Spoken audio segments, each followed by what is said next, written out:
Hello, my name is Zach, and you're probably wondering why I'm in this bunker. Well, to be honest, I kind of created a virus that grew out of control, and for you to fully understand why I'm in this situation, we have to go back a bit.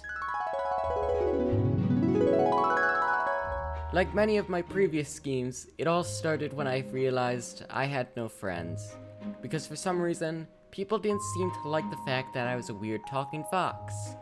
So I came up with a plan. I would turn the entire world into furries. That way, I would have friends because no one would judge me on how I look anymore. I mean, of course I could have just tried to meet more accepting people, but come on, this is far easier. There's no way this could possibly go wrong.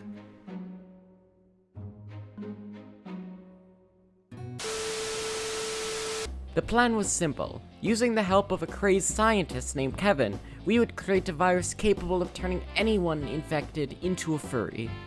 But how would we do it? We literally have to create a virus that alters people's DNA. Was it even possible?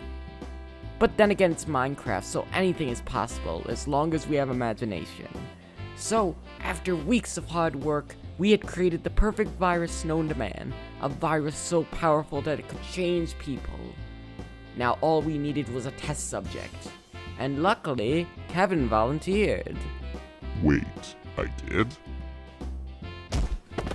There, now that Kevin's asleep, we can begin the transformation. And before you ask me why I'm not just becoming friends with Kevin, well, he's a psychopath. Why would I want to hang out with a psychopath? He literally agreed to help me with this. I mean, I think he's more crazy than me. Anyways, it's time to test the PathOwOgen.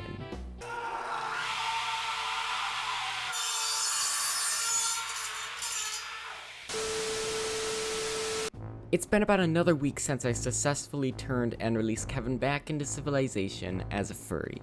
And things went a little differently than expected. It would seem that Kevin is no longer Kevin. In fact, when I first let him out of his cage, he wouldn't stop hugging me. In fact, it seems that this is how the infections is spread, through hugs. And how I know this? Kevin absolutely hates hugs. Do not ask me why I've attempted to hug him, let's just go with it. And, yeah, so apparently this virus goes a step further and changes a person's personality. But what's worse is that the virus seems to be spreading a lot faster than I expected. In fact, it only took a day for the virus to completely take over New Pork City, and a week to destroy the United States of Minecraft. But you know, I'm sure things can't get any worse. I mean, once things settle down, I'm sure they'll be alright.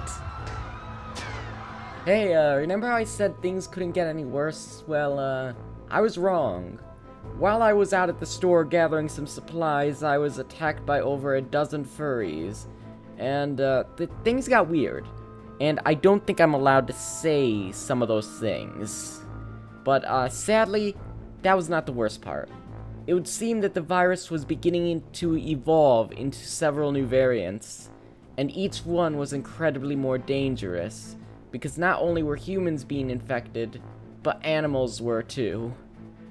This is also why I've chosen to barricade my home, because I'm not entirely sure if normal furries can be infected. And if they can, well, yeah, I don't want to find out. I really don't, so I'm just gonna hunker down here and hope this rolls over. I don't know what else to do, I guess.